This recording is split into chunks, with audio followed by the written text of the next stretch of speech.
Delhi Mumbai express highway. ഈ express highway കൂടെ നമ്മൾ ഇതേ സ്പീഡ് പോവുകയാണെങ്കിൽ 2 മണിക്കൂർ കൊണ്ട് രാജസ്ഥാനിലെത്തും. മധ്യപ്രദേശിലെ ദാറ എന്ന് പറഞ്ഞ സ്ഥലം, അത് രാജസ്ഥാനിലെ കിഷോർ സാഗർ എന്ന സ്ഥലം, അവിടെയാണ് ആ ബോർഡർ.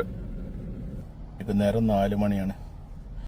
കട്ടനടിക്കാൻ വേണ്ടി തെരഞ്ഞൊരു ഹോട്ടൽ കിട്ടി, ശ്രീദേവ് ഫാമിലി റെസ്റ്റോറൻറ്റ്. ചായ മാത്രമല്ല, ഇടയ്ക്കൊരു റെസ്റ്റും കിട്ടാൻ വേണ്ടിയിട്ടുള്ള ചായ കൂടിയാണ് ഇതൊക്കെ. വീണ്ടും ഡൽഹി മുംബൈ എക്സ്പ്രസ് വേ കൂടെ കുതിച്ച് പോയാണ് ഞങ്ങളെ കാറ്. നമ്മളെ ഈ 4ാമത്തെ ദിവസത്തെ യാത്ര ഇന്ന് സ്റ്റേ ചെയ്യണത് ശിവസിംഗ്പുര എന്ന് പറഞ്ഞ സ്ഥലത്താണ്, രാജസ്ഥാനിലെ. അവിടെ പെട്രോൾ പമ്പുകളുണ്ട്.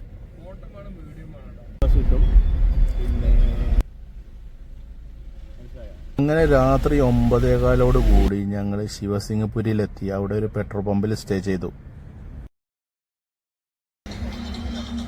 രാജസ്ഥാനിൽ പെട്രോൾ പമ്പിൻ്റെ മുമ്പിലുള്ള ഒരു ധാബ. 3 ചായയും ഒരു പനീർ ബട്ടർ, 160 റുപ്യ. ഫുൾ പാർസലാക്കാൻ പറഞ്ഞ റൊട്ടി നമ്മളെ അടുത്തുണ്ട്.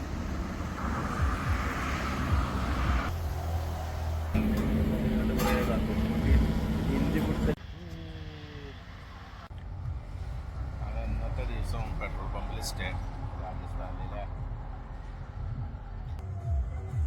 ഇവിടെ എങ്ങനെയാണ് വണ്ടികളെ, എല്ലാ വണ്ടികളും വലിയ പോട്ടിട്ട് കണ്ട് ഇവിടെ പോവാം.